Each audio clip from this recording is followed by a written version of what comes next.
thank you for joining me today. I'm delighted to welcome Louis Fernandes to the Digital Procurement Supply Chain Insider. Welcome, Louis. Hi, Andrew, and thank you so much for having me on today's show. It's my pleasure. Louis and I have known each other since his time at Bassware, of course, in the digital procurement and finance space. Louis is a partner at Toggle Switch Consulting. He'll tell you all about that in a moment, but an area of great interest to him and me is the assessment and the coaching and the performance, indeed, of new business salespeople in particular in the SaaS world. And Louis brings a wonderful track record of leadership roles on his CV over the last 20 years. Louis, tell us a little bit more about your background, if you would do, please. No, thanks, Andrew. I really appreciate it. So yeah, as you rightly say, I mean, I've now been in industry, would you believe, for 35 years. I'm showing my age now, but the last 20 of those were predominantly in SaaS sales leadership roles. And I've worked in businesses from, the really big sort of mega tech vendors like SAP, SAS, and HPE. But the last 10 years, I've really focused very heavily on sort of scale ups. So things like Bassware, then latterly HRS, and my last assignment then was at Uberall, where I was running Europe, Middle East, and Africa for them, and that was a great journey, really, really interesting business. But as you rightly say, now I'm at Toggle Switch Consulting. Me and my business partner Tim, we're working hard to help a lot of the kind of businesses that I used to work for to do ostensibly four things. One is around their go-to-market strategies, how they develop them. Two is around building out those execution engines that they actually need for it. And then three, I guess, is the operating models that support them. And part of all of that is actually finding the right people to do the right jobs in the right way. And although we're not recruiters and we don't pretend to be, what we're doing is we're sort of more helping leadership teams define what the skill sets are that they need so that they can ensure that the hires that they make perform in the expected ways and achieve the results that they need to. So It's much more on the strategy level. Hopefully that sort of sums it up in a bit of a nutshell. It does. Thank you for that. And of course, that final point was where you and I were discussing recently, because we're so closely aligned about this. Yeah. The challenges that so many organisations are facing in tricky market conditions at the moment around sales performance. And we had a conversation, given our history of working together, about possibly some partnering. And you really got my attention, Lou, with some remarkable statistics about sales performance, tenure, and the like. And I think it'd be great to share with our audience some of those statistics right now, because I think it really will open a few eyes about what's going on in the wider SaaS market. Sure, and I think you're right to frame it that way, because I think right now SaaS sales teams are probably under more pressure than I've ever sort of really known in my career. And there are a number of things, as you rightly say, that sort of impact that. We talk about some of the macro environmental things, which we may dive into a bit later on, and then clearly it's very easy to point some of the interesting policy decisions that are coming out of our friends on the other side of the pond. But ultimately, I think there are other underlying issues that supersede those that have really impacted the whole SaaS marketplace. Certainly post the COVID sort of big bubble that built up. And it's interesting that you mentioned some of the stats. I mean, again, post COVID, one of the things RepView has been tracking is they've been tracking, average quota attainment. And if I look back at the stat for Q4 2022, the average quota attainment across reps in all sorts of categories, not just procurement, but every single software category you can think of, was trending at around about 54%. Right. Okay. Now, Q4 2024, so 2 years later, that's tanked. And it's now down at 43%. Yeah. So that it may, in percentage terms, you sit there and you think that 10%, actually, that's a 25% decrease in quota attainment over a 2-year period. That's huge. Indeed. And if I look at some of the other data that's out there, I mean, Ebster and Pavilion have been running sort of annual sales benchmark report. And they reckon for 2024, only 31% of salespeople actually made their quota. Less than 1 in 3, remarkable. But I think backed up by anecdotal evidence we both hear, across our networks. It's certainly the case that I'm hearing about that in some of the organisations that we either work with or aspire to work with. That these are the sorts of challenges they're facing because such a small percentage of the sales team is performing anything like the targets. But I think there are some underlying reasons for all this, and part of that is down to how people are making decisions. I mean, you may remember back as far as when Matt Dixon and Brent Adamson published the Challenger Sale, which was around about 2011. They were talking then that buying committees, in inverted commas, were then, I think, around about the number of 5.6 people on average involved in making those sort of purchase decisions. By the time they got to Challenger Customer a few years later, that had gone up to 7.6. And it's interesting, Matt Dixon and then Brent Adamson, they then published the Jolt Effect a bit later on. And, that was maybe 2 years ago, I think that was that they published that. The indecision that there is out there now is a key factor because people are just not prepared to make those decisions. And again, that's reflected in some of the stats that we see. I mean, one of the things that we've seen is that, again, this is from Ebster and Pavilion, the average enterprise sales cycle has lengthened by 16% year on year since 2023, which is interesting in and of itself because in 2023, it had already increased by 32% on FY22. Yeah. So, 50% longer roughly to close an enterprise deal than it had taken 2 years before. That means so much more effort and time is going into these processes that, the qualification that needs to happen, the engagement that needs to happen is just so much greater and so much more time consuming. Any wonder that people are finding it more difficult. Yeah, I actually touched on this point previously because I specialise in the procurement space, and procurement's doing a lot of that software, acquisition. And a sales leader said to me recently, said, our average sales cycle, we like to say, is 9 months. We know it's often a little bit longer. How much do you think software has changed in the last 9 months? How much do you think software is going to change in the next 9 months? With the sort of rapid evolution of AI. And so the point he was making is that procurement professionals themselves need to find a different way to buy software.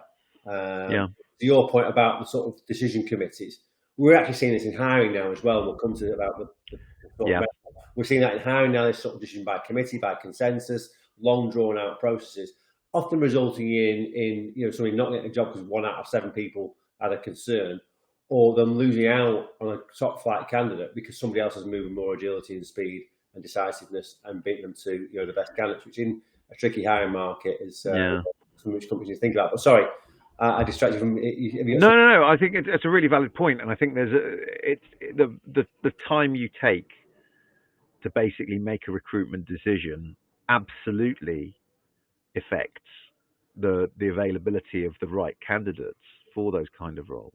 But then there's the flip side where you've got to do your due diligence. And I suspect that, as with most things, the pendulum swings from one side to the other a lot. The reality is there's probably a Goldilocks zone where it's not too long and not too short, but you've got an opportunity to do your due diligence. And, one of the things that we've looked at Toggle Switch is we've looked at what that process could look like. So that you're optimizing, time, effort, and energy, whilst not drawing out the process so long that you lose all your best candidates because they're not there. And it's a funny time at the moment because it's not really people talk about buyers markets and sellers markets, right? And I think that's an unfortunate use of expression because ultimately we're talking about people, and it's skills, individuals, everybody's got stuff going on in their lives. If we try and make it a bit more human through these processes, I think that's a really good thing, which is going to sound a little bit ironic because I'm actually going to talk about how you maybe employ AI to make things more human. So we'll see where that goes. But it comes back to what are you testing for, why are you testing for it, how are you testing for it, and like many things in life, the key thing is about communication, setting expectations, manage them, being agile where appropriate. But ultimately, you've got to decide how you want to go about it and how you want to do it. And I think some companies just do rounds and rounds and rounds of interviews, and you say, "Well, why are you doing that?" And they've not got a great answer. That's a bit of a problem. But perhaps we've got a few answers that can help them with that, Louis. As Hopefully. Let's see. Well, it's not necessarily dependent on what we think. Be interesting to see what the audience thinks once we said what we're going to say. Indeed. So, any other sort of interesting data points you can share before we get to talk about why that's happening? Yeah, I mean, there's quite a lot actually. I mean, the other interesting stat, this came from Winning by Design, and I follow them quite closely. The median win rate for new logo acquisitions in SaaS is now below 20%. And this is one of the things that, again, the focus still very much in a lot of SaaS businesses is on net new name acquisition. Yet, what drives the revenue engine, it's not just net new name acquisition. That's one of the strands. There's then the whole retention piece, which is more of a focus of CS. And CS has been very much neglected for a long time, I feel. It's almost like, oh, well, it's an extension of customer service. No, it's not. It's actually an integral part of the revenue engine. Yeah. And then the other thing that doesn't get looked at is it's not just about retention. It's then also about expansion into accounts. Yeah. And that gets neglected. And we end up with these organizations that are so focused on winning net new names, where the cost of acquisition is so much greater than actually the cost of retaining what they've already got. Yeah. And expanding into those accounts. So that's part of it. We're certainly seeing that as well. We're certainly seeing that some of the conversations we've got with software companies of varying degrees of maturity. The rush for net new is obviously vital when you've not got many new customers, but we're starting to see that point whereby companies say, "Okay, yeah, we've done that now. Let's cultivate what we've got." I think we're starting to see that come a little bit earlier. The recognition of the point you made there, really, the value of that and the commercial imperative, really. Yeah, and it's something that I think more SaaS businesses need to focus on, because again, another stat that came out of Ebstrom Pavilion was around average deal values. So in 24, the average deal value fell by 21% year on year. And again, I looked at the previous report for 23. In 23 versus 22, it had fallen by 32%. So again, we've got a 50% fall over 2 years in average order values. That's for net new. And you sit there and go, well, people are being more cautious. Decisions are taking longer. Why don't we de-risk this by making it easier for people to buy at a lower level and then build it up by proving value over time? Yeah. So some statistics that really point to what a tough gig, new business sales really is in the current climate. Yeah. So the obvious question, how much of that is about the climate, the wider economic picture, and everything else that's going on around? And obviously this predates, of course, the recent turbulence, shall we say, of the tariffs. A lot of it's data from the last tariff year. turbulence. I think you're going to coin that expression. That's a really good one. I like that. I think somebody might have beaten me to that one already, Louis. Oh, well. But I'll try and claim it as my own, maybe. We'll see. But so how much of this is about the environment out there versus sales performance, and by associating having the right people in the right seats and their ability, given the opportunity to be successful? I think that's a great question, and I think the easy answer is always to turn to economic headwinds. And don't get me wrong, there are going to be effects of that. I'm not saying there's nothing to see here. Of course there is. However, it's the approach that you take to how you're going to deal with it.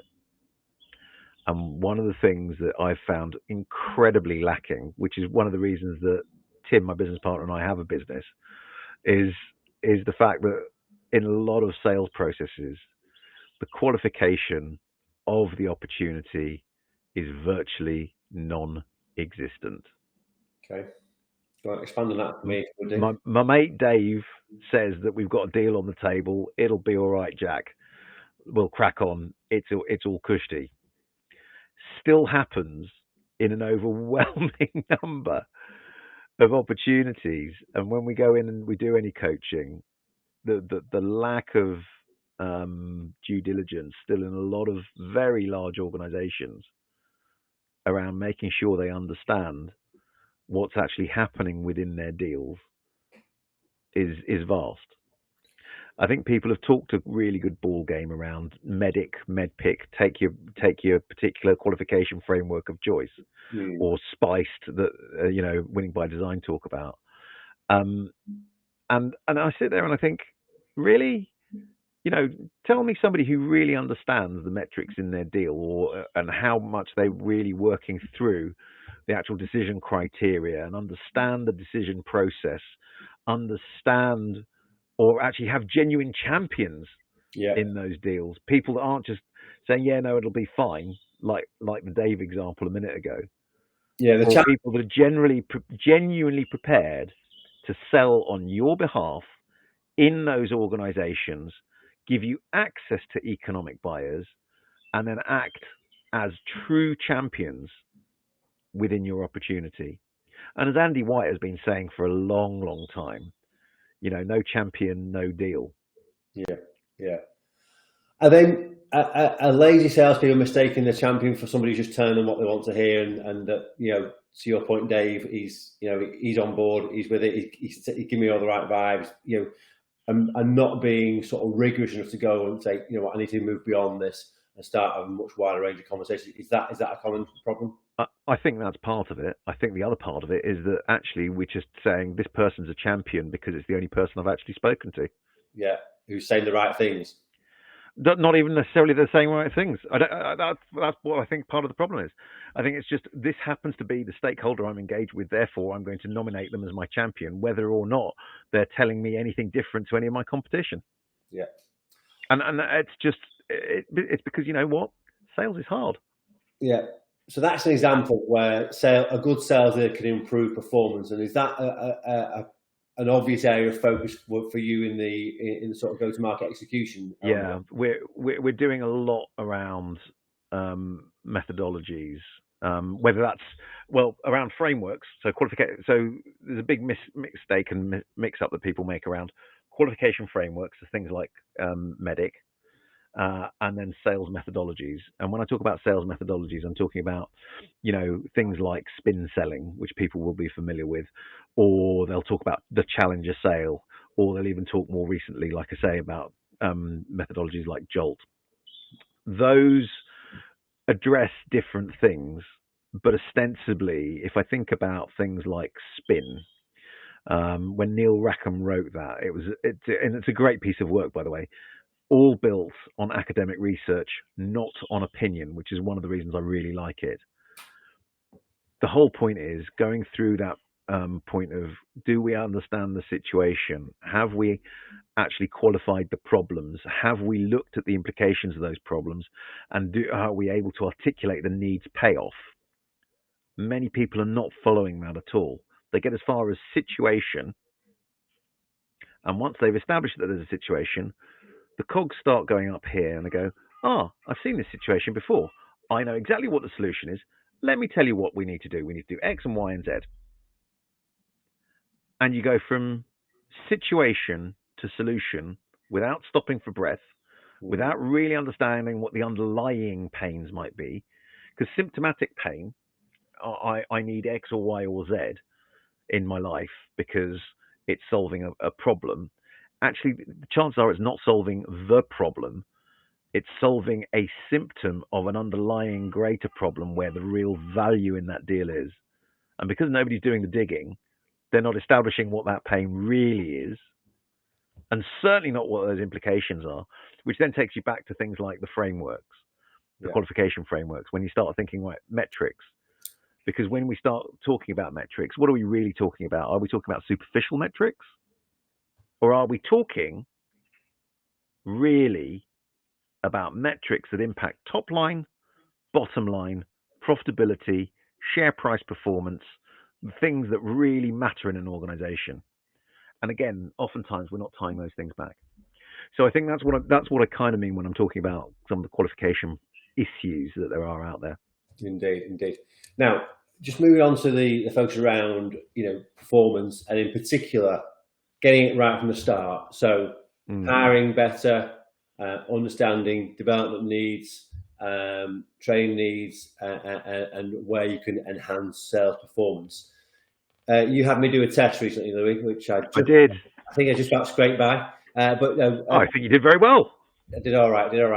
So to explain to our viewers, Louis is about to explain about some of the testing that can be done as part of an assessment and selection process prior to hiring. It can, of course, can also be done once somebody's to identify training needs, but a very scientific approach to assessment of salespeople, which I must admit I was very impressed by when I did the testing. Is one of the reasons why we're having this conversation today. So, just talk us through the solution you use, Louis, and why you're doing it, and then we can have a bit of a chat about my results, maybe.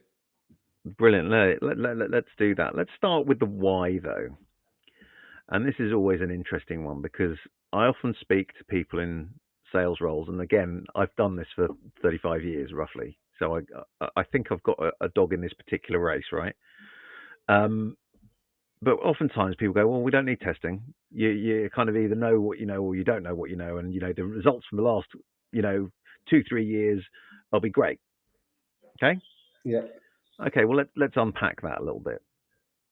The results from the last 2-3 years, if I think that average rep tenure is now at 18 months, and when I start in a role, I'm on a ramp quota.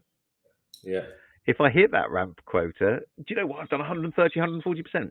Yeah, 130, 40% of something that's diminished isn't really proving a point. Yeah. And you may have got lucky. And if you were that good, why are you leaving every 5 minutes? Now, there are other extraneous reasons, and, it might be culture, it might be it's not the right thing, and I get that. Yeah, and boom bust hiring, which has been a lot of that in the last 2 or 3 years, but we'll have another conversation. But there needs to be that qualification. So people were saying, well, there doesn't need to be the testing. Let's change the paradigm a little bit. You're hiring a CFO, not a salesperson. Yeah.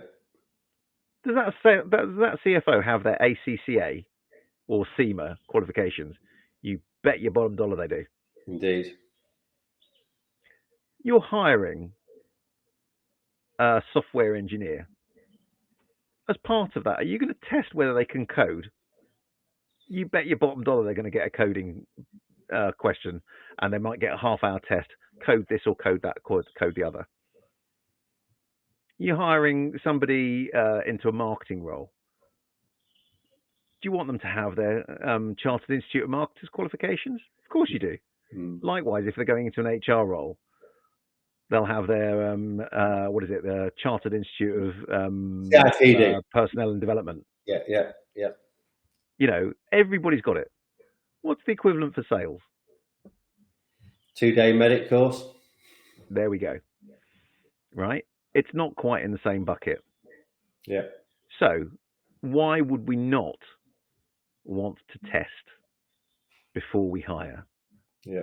Given that 1 in 3 sales roles gets terminated in the first 12 months, and this is a stat from the Objective Management Group, who we'll come on to in a minute because these are the tests that we use. Yeah.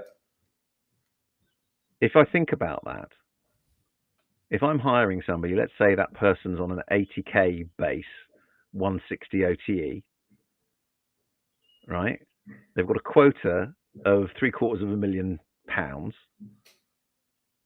So suddenly, my cost of hiring and having a failed hire and the opportunity cost, not even talking about the management overhead on that person, you're already around about 850k for the year. And that quota hasn't gone anywhere. No. So as a manager, you've now got that person that, let's face it, they're on a 6-month probation period. At the end of 6 months, you may be, I'm not quite sure. What do? You've got 2 options. You're going to fire them immediately, or you're going to say, well, let's try and remediate it. Most people will go for option 2. and I'm going to remediate it. Yeah, indeed. That's going to cost you another 3 months. You get to the end of the 3 months, you then got to offboard that person. That person leaves. You can't raise a rec until that person's gone. It's then another 3 months before you've got somebody to backfill that role. And guess what? They're then on a ramp target as well. You've just burnt 18 months. And again, quotas have not gone anywhere. No. And you as the line manager, you're still on the hook for the lot. Yeah. Why would you not want to mitigate that risk by conducting a bit of due diligence beforehand? And one of the interesting stats from Objective Management Group is that where those tests are done, the failure rate goes down from around about 33% to about 9%. Really? Wow. Yeah. There's still a failure rate. There always will be. Yeah. Yeah, indeed. But, you know, you've just diminished that by around about 70%. Yeah. That's huge. And the impact of that on your business is huge. Indeed it is. Indeed it is. We're seeing some evidence now of teams that have had, you know, exactly the sorts of problems you've highlighted now, belatedly recognising the value of this. Yeah. And actually, a couple of customers that I can think of that we're working with at the moment are really being very, very effective. And it's CEO driven. The CEO said, everyone's got to do a test in the first 2 parts of the selection process. It's not necessarily a pass or fail thing, but it's not. It needs to be, you know, an insightful piece of information which you can use to either, you know, qualify somebody out of a role or identify training and development needs, of course. Exactly, and that's one of the big beauties of this is that, you know, we generally advise that people conduct these kind of assessments before they actually interview. The assessment takes less than an hour, and let's face it, if you've got a candidate who's serious about a role, why would they not take the assessment? Yeah.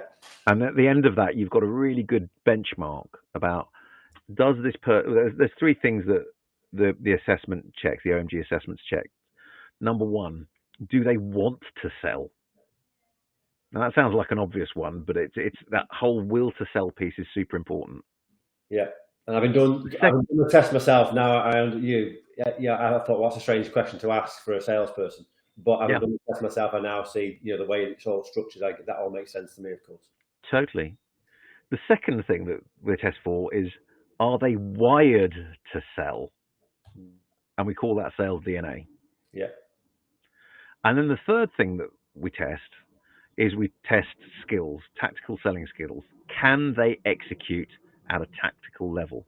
Now, this is generally where a lot of interviewing focuses on. Tell me about a time that you did X or Y or Z. Talk to me about this or that, the other deal. This is all tactical. Yeah. It doesn't tell you about people's central beliefs, their core values, and whether they actually want to be doing this. What are their motivations for having the role in the first place? And that's really, really powerful stuff. So that's generally what we do, because if you miss even one of those, you're hiring risk into your business, and that's not what we want to try and achieve. Yeah, indeed. When I did the test, if you remember when we reviewed it, the first thing I flagged to you was that I was surprised at the amount of questions about cold calling in an era where we don't really do a great deal of that. Now, was brought up in recruitment in the 90s where cold calling was your sole go-to-market capability. Okay, so I'm not afraid of the phone, but I don't cold call anymore, largely because I've got a very mature network that I've spent years. Yes. But I was surprised at that how prominently that featured in the questioning, and you gave me a really interesting answer, which I'll let you talk about now. So, what was the thinking around a question about cold calling? Even in an era where we don't do a great deal of it, what was the thinking around that, Louis? Yeah. So, if you think about the different channels that there are to reach prospects, the ones that generally come to the fore, and there are others, other channels are available, and I'm not sort of making a shout out for any particular one, but I'm just going to use 3 examples. So the first one is email. There are a lot of sequencing tools that are available in the marketplace, and they encourage, a sequence of, on day 1, we're going to send an email. On day 3, we're going to send another email. On day 5, we're going to send an email, whatever. Emails are easy. They're also incredibly generic. And if you think about the kind of people you're trying to reach, and I think about this when I was in an executive role, running a team across Europe, you've got 200 emails coming in a day. At least the chances of you paying it any attention are nil. Yeah. Not only that, but there are some great technologies out there now with the advent of AI. We've talked about how we might use AI for sales, and we might come on to that a little bit later. But it's a battlefield where you've got one AI doing one thing over here, you've got another stopping it happening over here. And now, with a lot of inboxes, there is intelligent AI that's going through emails and going, is this a sales email? Yeah, great, put it into a bucket. And you won't even see that because we need to prioritize time. Yeah. Executive time is precious. And, with 1,000,001 things in your in tray and everybody trying to hit you up to sell you X and Y and Z on email, you're just pressing delete, delete, delete. Yeah. Likewise, if I think about another channel like LinkedIn, the way that people are using LinkedIn, and I've had this before. I remember writing an article about this 8 years ago, so that's how long ago this was starting to piss me off. But you get emails or you get messages coming in.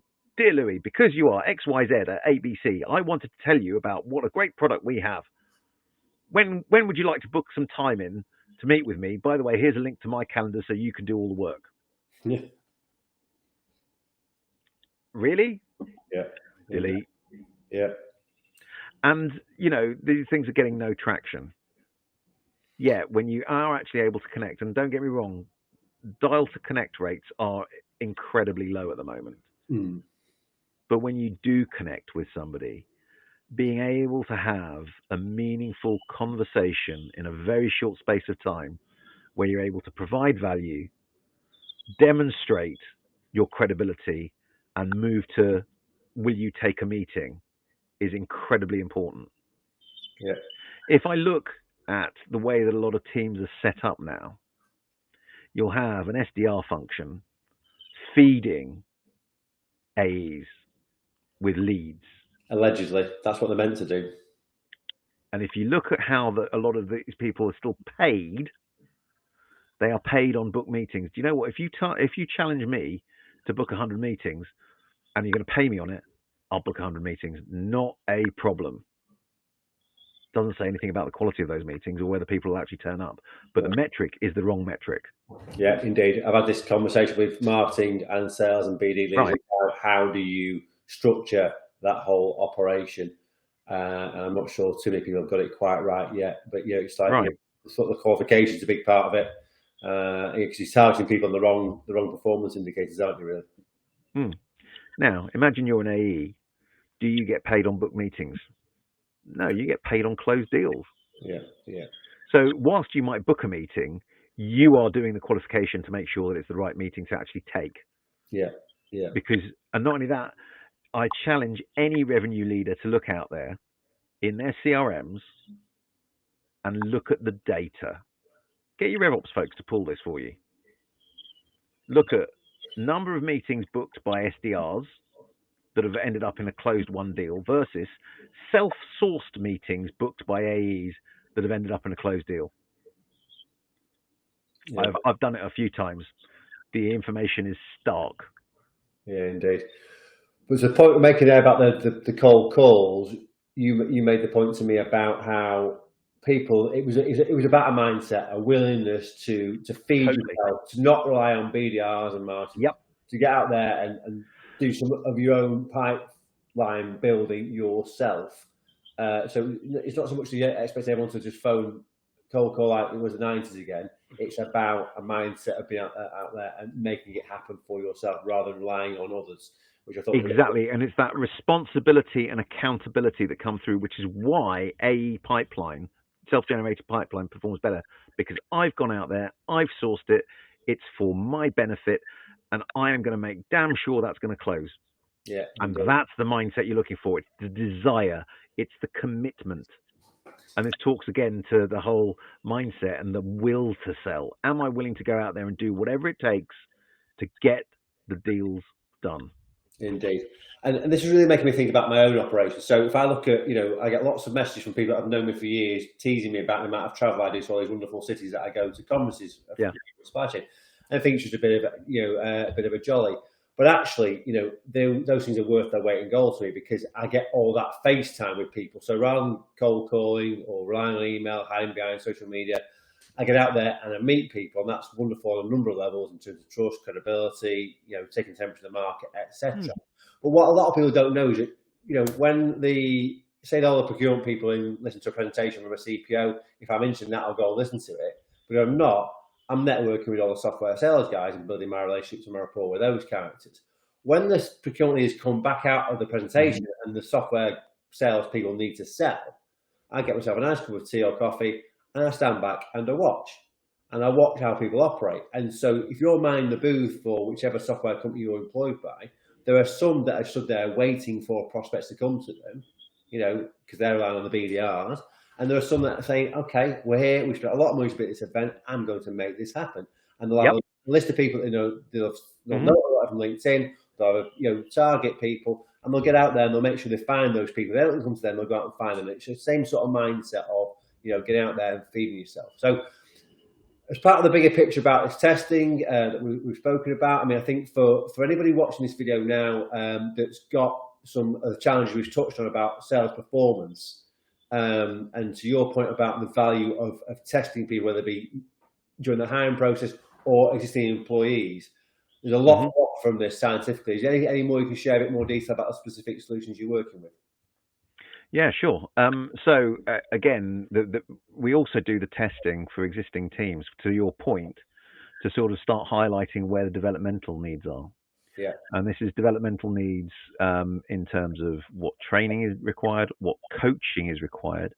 And this is one of the things that we do a lot of focus on, because you know what it's like with a lot of training. You can go on a training course. It's been the best training course I've ever been on. It was fantastic for the 2 days that we went on it. It was brilliant. 3 months later, you can't remember a thing. Yeah. And the reason that's the case is because nobody then embeds that training with regular quality coaching. Yeah. And that's ostensibly what a lot of the difference is. And, we spend a lot of time focusing on that. And again, it goes back to this idea of taking personal responsibility on the will to sell side of things, rather than blaming the market or blaming leads or blaming something else. I take responsibility for it, but I'm not just taking responsibility for the selling. I'm taking responsibility for educating myself about what is going on in my market. I'm taking responsibility for making sure I understand how the latest technologies that can maybe help me sell work. I'm taking responsibility for reading the latest research on what the best methodologies to use are, and making sure that I practice that all the time. This is mindset. This is sales DNA.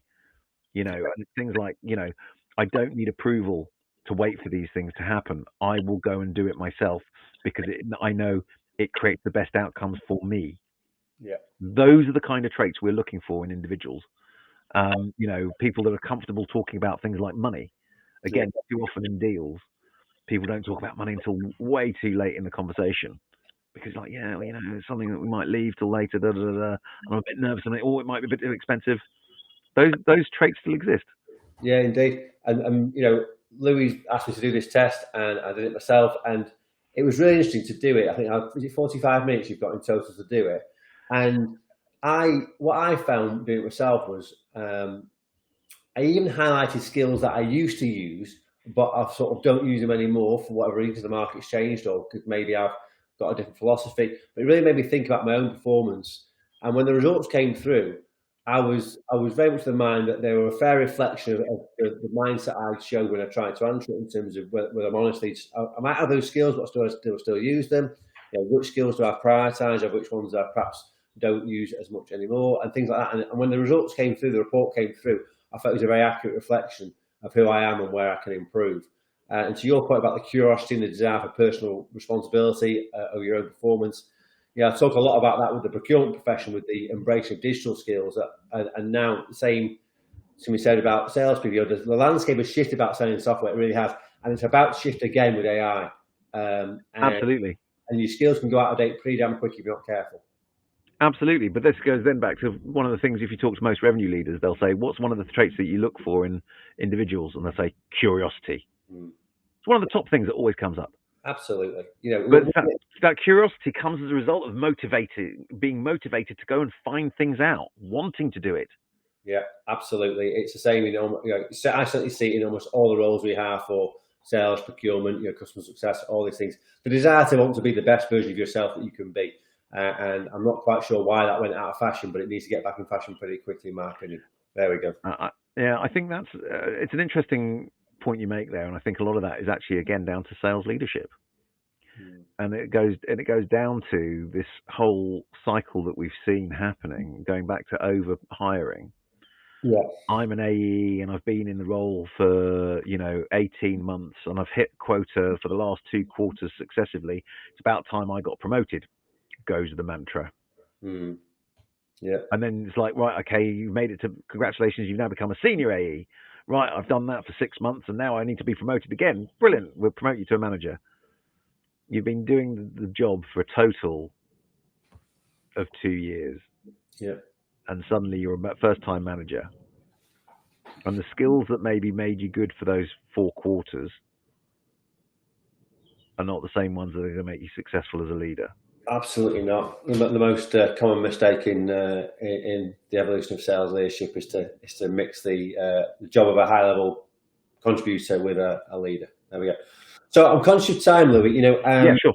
In terms of so I'm trying to work with software companies to hire better into their sales forces, and we're having some real successes, but we're also seeing some examples of why companies are struggling and getting in their own way. I think at some point in the near future, you and I are going to partner, hopefully, on helping some organisations bring a bit more science, a bit more measurability to the selection process.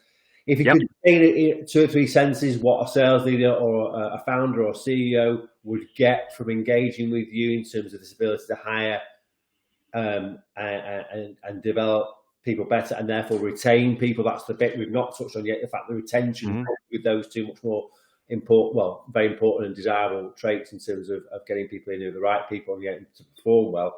What's your sort of summary message to people who need some help in this area? What you can bring?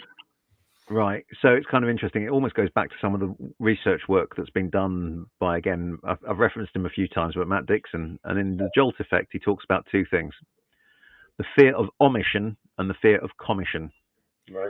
Right. The fear of omission is effectively the fear of missing out, so FOMO. Yeah. And then you've got the fear of commission as the fear of making a decision. Okay. And it's those 2 things. And the things that are the biggest obstructions on the fear of making a decision, particularly, is risk. Yeah. I don't want to take an unmitigated risk. As a CEO or founder, the biggest risks you are making and taking are with the people that you hire. They will make or they will break your business. Yeah. Why on earth would you not do whatever you can to mitigate that risk?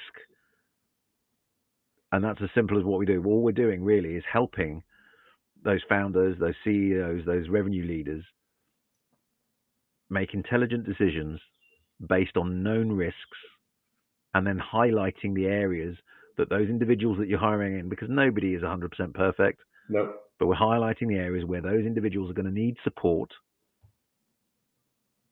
and how that support can manifest itself so that you're setting them up for success.